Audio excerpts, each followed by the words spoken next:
বরিশাল বিভাগ বিএনপির সৃষ্টি আপনারা জানেন।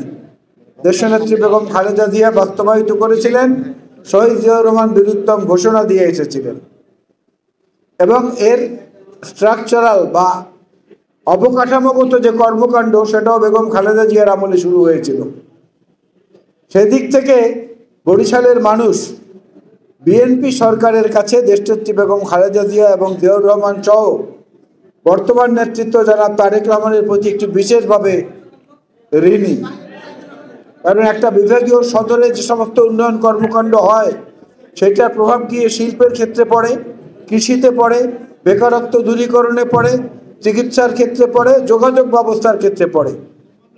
আপনাদের মনে আছে দেশনেত্রী বেগম খালেদা জিয়া প্রধানমন্ত্রী থাকাকালীন সময়ে দুয়ারিকা শিকারপুর সেতু যেদিন উদ্বোধন করেছিলেন, সেই সেতুর নাম পরিবর্তন করে আমি ওখানকার সংসদ সদস্য হিসাবে মেজর জলিল সেতু এবং বীরশ্রেষ্ঠ মহিউদ্দিন জাহাঙ্গীর সেতুর নামকরণ করেছিলাম মুক্তিযোদ্ধাদের নামে।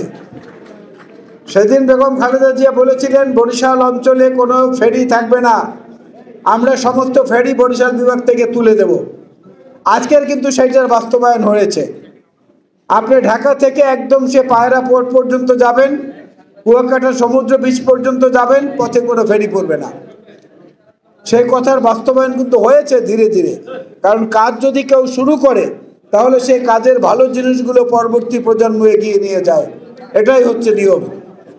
৩১ দফা শুধু বিএনপির সম্পদ না, এই ৩১ দফার মধ্যে বাংলাদেশের বর্তমান, বাংলাদেশের ভবিষ্যৎ, বাংলাদেশের বর্তমান প্রজন্ম এবং পরবর্তী প্রজন্ম, তাদের কর্মকাণ্ড, তাদের নেতৃত্ব, তাদের দেশে বিদেশে সব জায়গায় নিজেদেরকে যোগ্য নাগরিক হিসাবে, যোগ্য বাংলাদেশি হিসাবে পরিচয় দেওয়ার একটা সুযোগ তৈরি করে দিয়েছে।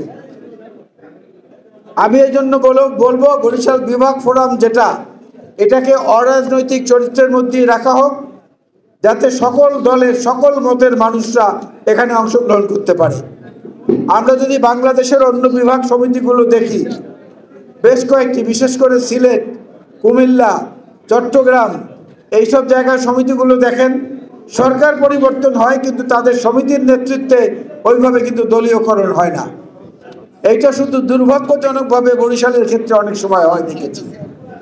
এই জায়গাটাকে যদি আমরা দূর করতে পারি তাহলে বরিশাল বিভাগ ফোরাম সেখানে এই তরুণদের এবং বয়স্ক যারা আছেন তাদের সম্মিলনে একটা ভালো নেতৃত্ব প্রতিষ্ঠা করতে পারবে, যার মধ্য থেকে বরিশাল অঞ্চলের মানুষের কাঙ্ক্ষিত যে বাসনা, এই মুহূর্তে আমার কাছে যেটা সবচেয়ে বেশি উল্লেখযোগ্য মনে হয়, বরিশাল বিভাগের একমাত্র সরকারি medical college Sher-e-Bangla medical college হাসপাতাল, এটি অত্যন্ত দুরবস্থায় আছে।